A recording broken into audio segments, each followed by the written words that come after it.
The ideas in practice. The creative process used by Frederick Engels lives offer a perfect example of these five steps in action.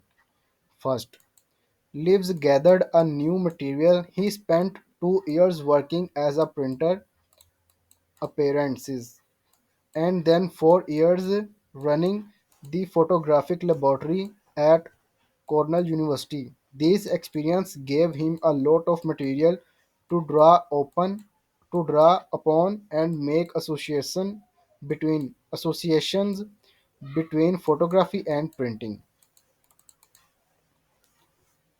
Second, Liv began to mentally work over everything he learned. By 1878, Lev was spending nearly all of his experimenting with new techniques. He was constantly tinkering and experimenting with different ways of putting ideas together. Third, Lev's stop away from the problem in case he went to sleep for a new hour before his flash of insight. Letting creative challenges sit for longer periods of time can work as well. Regardless, regardless of how long you step away, you need to do something that interests you and takes your mind off the problem. Fourth, his idea returned to him. Leaves awoke with the solution to his problem laid out before him. On a personal note, I often find creative ideas hit me just as I am lying down for sleep.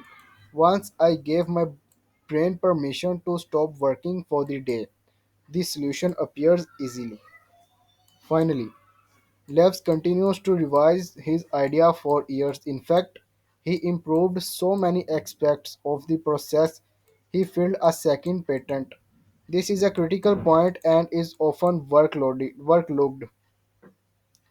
It can be easily fall in love with initial version of your idea, but great ideas always evolve.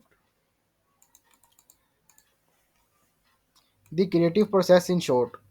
An idea is a feat of association and the height of its good metaphor. Robert Frost. The creative process is the act of making new connections and between old ideas. Thus, we can say creative thinking is the task of recognizing relationships between concepts.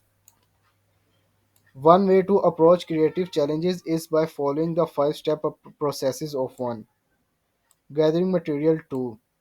Instantly working over the material in your mind. 3. Stepping away from the problem. 4. Allow the idea to come back to you naturally. And 5. Testing your brain in the real world and adjusting it based on feedback.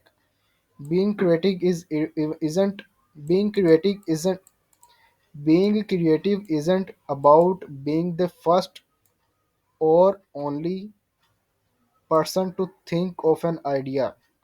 More often creativity is about connecting ideas.